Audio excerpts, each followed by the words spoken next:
Je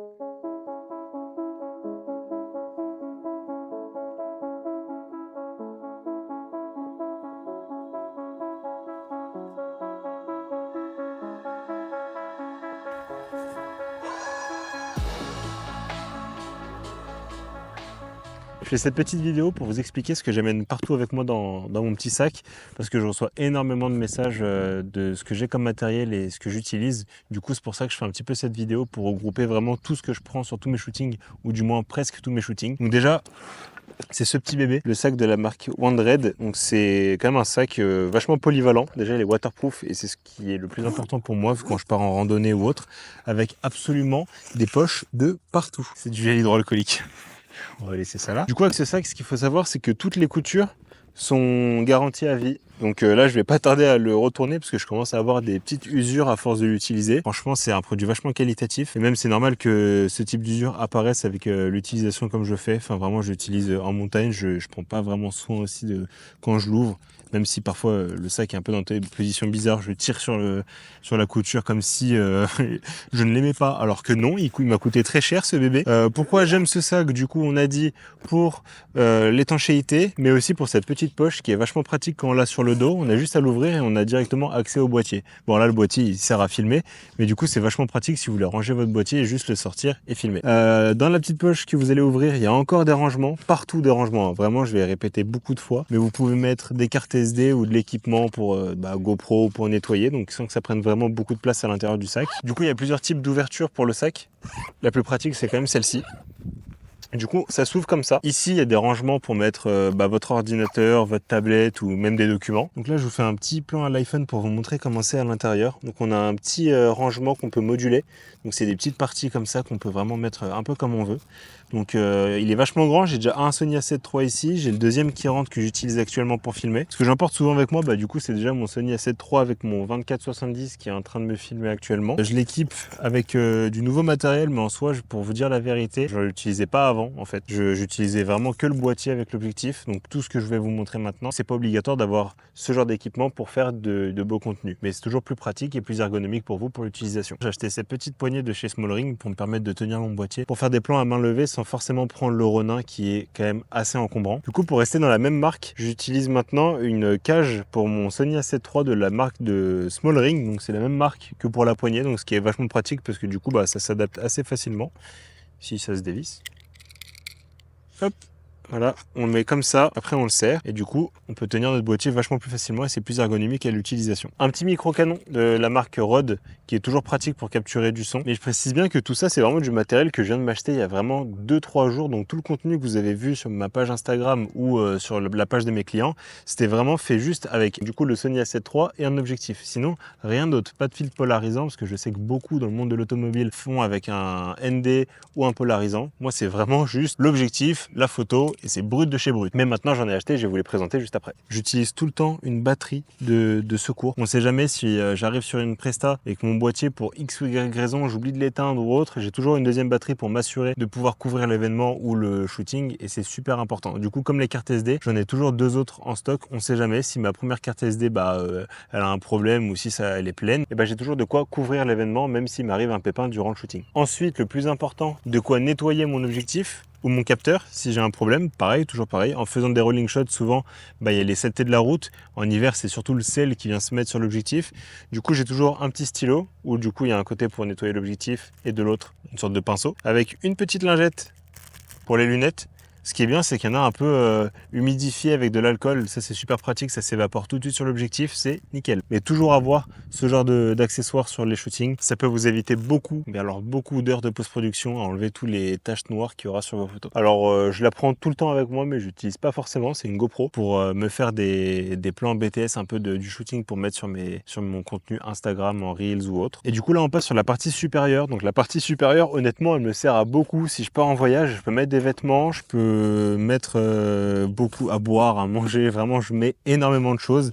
Là c'est vraiment plus dissocié de la partie basse du sac, mais ce qui peut me permettre du coup de vraiment séparer mon sac en deux sacs, genre un sac de voyage pour tout ce qui est vêtements ou alors nourriture et un sac de boulot avec du coup tout mon matériel dedans. Du coup quand je vous disais que c'était du matériel que je venais d'acheter, alors je vous mentais pas, hein, j'ai encore les boîtes, j'ai même pas de zone de stockage encore pour eux, pour mon moniteur, pour la poignée, etc. Donc quand je vous disais les batteries, voilà, j'ai toujours deux batteries pour mon Sony. Ça, c'est les batteries pour mon moniteur, du coup. Donc, le moniteur, je viens de l'acheter.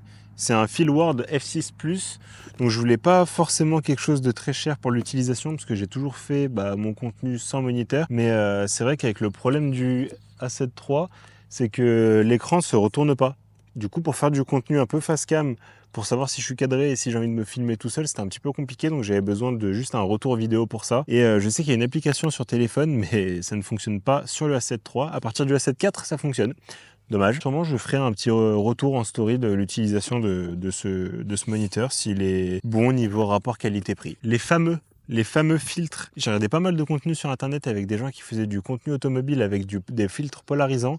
Et en fait, je me suis rendu compte que c'était pas forcément nécessaire. C'est cool parce qu'on n'a pas tous les effets sur la carrosserie, toutes les ombres et tout ça. Du moins, sur mes photos, ça m'a jamais vraiment dérangé. Du coup, je les ai achetés pour mourir un peu moins bête et essayer. Et au final, si vous êtes débutant, je pense que c'est pas vraiment la meilleure utilisation, le meilleur achat à faire pour du moins ce qui est filtre polarisant. C'est sûr qu'un filtre ND pour la vidéo, par contre, c'est indispensable. Mais tout ce qui est filtre ND, polarisant, mist, je trouve ça pas vraiment nécessaire si vous êtes un débutant. Concentrez-vous vraiment sur un sac, c'est vraiment l'indispensable. Si vous avez du matériel photo, achetez un sac comme moi. Vous baladez pas avec les boîtes comme ça là, parce que déjà si vous arrivez chez votre client avec ça, il va vous regarder bizarrement. Et puis de deux, ça risque de juste de vous embêter à devoir tout trimballer comme ça, à force de...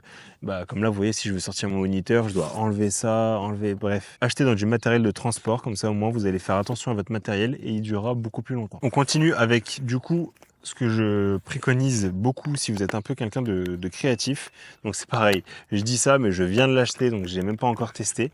C'est un Magic Arm. Du coup le Magic Arm c'est quand même quelque chose de vachement créatif. Vous pouvez le fixer à peu près à n'importe quoi et à n'importe où. Il faut juste un pas de vis et ça peut vous permettre de créer du contenu avec un angle totalement différent. Donc j'ai hâte de l'utiliser et faire du contenu un peu créatif du coup avec ça.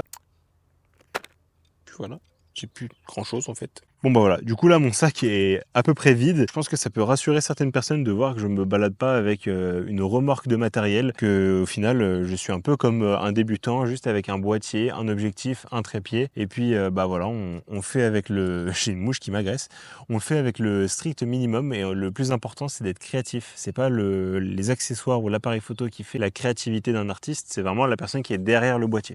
Donc pendant que je range mon matériel, je vais un peu parler du coup des erreurs à ne pas faire au niveau de l'achat de matériel, parce que c'est souvent là où quand on est débutant on a du mal à se décider de faire ou ne pas faire. Et typiquement je sais que le moniteur que j'ai acheté c'est une erreur des débutants, mais au niveau du budget en ce moment c'était un peu compliqué et je pouvais pas faire autrement. Mais si vous voulez acheter du matériel, attendez, vraiment économisez et dès que vous avez les moyens, achetez quelque chose de concret et de bon on va dire.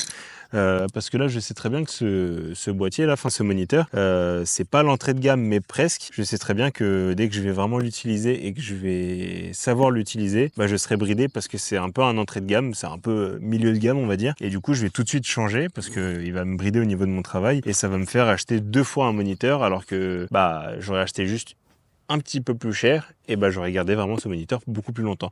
C'est ce que j'ai fait avec mon Sony A7 III. Quand il était sorti, c'était vraiment le plus haut de chez Sony. Je l'ai vraiment acheté cash d'entrée et il me suit encore maintenant. Donc ça va faire quand même pas mal de temps qu'il me suit. Et je voulais vraiment pas faire une erreur de m'acheter, je sais pas moi, un boîtier à 200-300 euros parce que j'ai pas les moyens et je vais absolument créer du contenu maintenant. Et au final, 5 mois, 6 mois après devoir changer parce que je me rends compte que ce que j'ai acheté c'est pas vraiment ce qui me convient. Du coup il y a ça quand même qui est vachement important de savoir, mais aussi de pas se faire avoir avec tout ce que vous voyez sur Instagram avec des gens qui ont je sais pas combien d'objectifs, de filtres et qui disent que il faut acheter ça parce que c'est très bien. Faut vraiment faire attention à quand il y a marqué collaboration ou un partenariat avec une marque parce que je sais que beaucoup de débutants m'ont envoyé des messages pour les filtres polarisants et le créateur de contenu avait dit que ça pouvait servir pour rendre l'herbe plus orangée ou bref changer la saison sur les photos, alors que non, pas du tout, c'est juste pour les reflets. Je mettrai des images un petit peu pour vous donner un avant-après. Donc vraiment faites vos recherches, renseignez-vous sur votre matériel.